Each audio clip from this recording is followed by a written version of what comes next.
स्पर्शाने पावन झालेली माझी मातृभूमी आणि हिंदवी स्वराज्यातील असलेला कर्मवीर अकॅडमी या अकॅडमीमध्ये मला छत्रपती शिवाजी महाराजांविषयी 2 शब्द बोलण्याची संधी उपलब्ध करून दिली त्याबद्दल आयोजकांचे आभार. छत्रपतींना या जिजाऊच्या लेकीचा मानाचा मुद्रा. रत्नाला मोक्ती काय मूल्यमुळी नरे, रत्नाला मोक्ती काय मूल्यमुळी नरे, रमणीची कुस जिथे रूप निघणे ठरे, असे माझ्या श्रीपाद कृष्णन कोल्हारकरांनी महाराष्ट्र गीताचे वर्णन केले ते अद्वितीय आहे. ते म्हणतात महाराष्ट्रात वेळोवेळी अशा व्यक्ती जन्माला येतात की त्यांच्या कार्याच्या तेजापुढे कोट्यवधी रत्ने निष्प्रभावित ठरावीत. शिव जन्मापूर्वी महाराष्ट्रात 5 सुलतानी सत्ता राज्य करत होत्या. त्यांच्या सतत लढाई व्हायच्या, यातच महाराष्ट्राचे मोठे नुकसान व्हायचे. मराठी सैन्य नाहक होऊन मारली जायची. अशा परिस्थितीत महाराष्ट्राला पाहिजे होता नवा झगमगता अंगार. आणि अखेर ती वेळ आली. सह्याद्रीची गर्जना झाली आणि सन 19 फेब्रुवारी 1630 रोजी शिवनेरीच्या दऱ्याखोऱ्यातील मावळ मातीत शिवनेरी किल्ल्यावर शिवबांचा जन्म झाला. अरे इतिहास विसरणारी माणसं इतिहास विसरू शकत नाही आणि इतिहास घडवणारी माणसं इतिहास विसरू शकत नाही. हा एक इतिहासच आहे.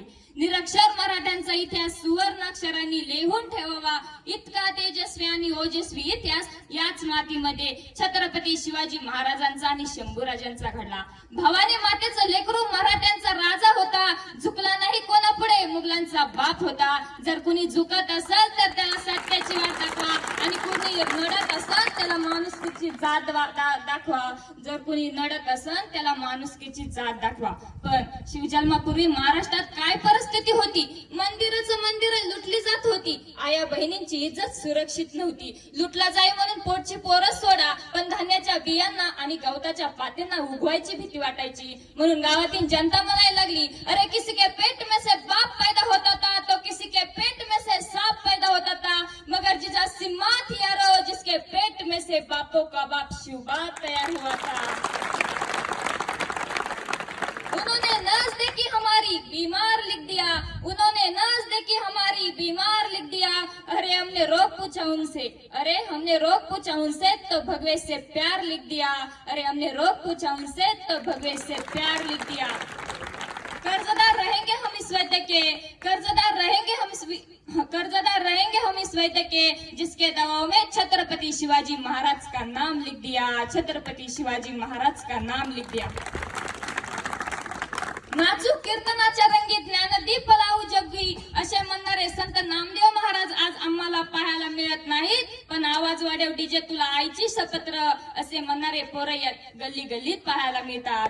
म्हणून मला म्हणावंसं वाटतं, अरे कभी ऑटो केले मरे तो कभी नोटो केले मरे, अरे कभी ऑटो केले मरे तो कभी नोटो केले मरे, अगर होते जिंदा भगत सिंह तो कहते सुखदेव हम लेकिन हराम जादव केले मरे, सुखदेव हम लेकिन हराम जादव केले मरे. महापुरुषांच्या विचारांचं बलिदान या मातीमध्ये व्यर्थ गेलंय की काय अशी शंका अलीकडच्या काळात येऊ लागली.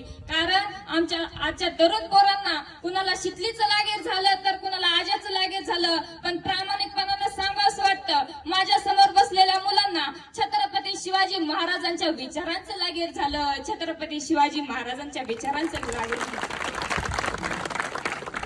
सर मध्यंतरी एका शाळेमध्ये असंच व्याख्यान झालं. पुढे महाविद्यालयात पोरं होती. पोरांना विचारलं, बाबांना 2017 मधला सर्वात मोठा प्रश्न कोणता, कोणती समस्या आहे की ती सर्वात मोठी आहे? मला वाटलं मुलं उत्तर देतील, दहशतवाद, भ्रष्टाचार, लोकसंख्या वाढ. पण मुलं वेगळीच उत्तरं द्यायला लागली. शेवटचा एक मुलगा उभा राहिला आणि म्हणाला, 2017 मधला सर्वात मोठा प्रश्न कटप्पाने बाहुबली को क्यों मारा.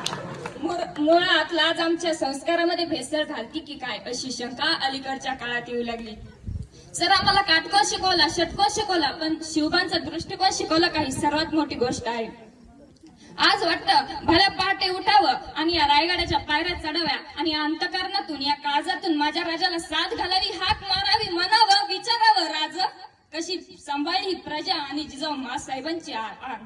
आज आमच्या पोरांच्या हातात चहाचे कपही उचलताना हे हात कसे लटलट कापतायत. राजा तुम्ही राज्य वेडे स्वराज्य वेडे भारावलेले होतात, पण तुमचा मावळा बघा राज कशा 2-2 गर्लफ्रेंड मिरवतोय आणि पाण्याची तहान बघा राज कसा बियरवर भागवतोय. बघा राजा या महाराष्ट्राची काय परिस्थिती झाली.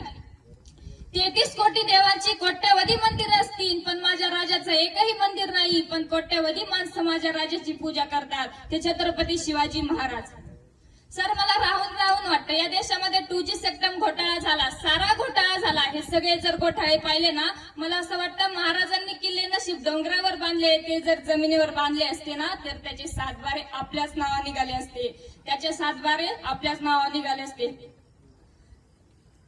एवढे बोलून मी माझे 2 शब्द संपवते. जय हिंद, जय महाराष्ट्र.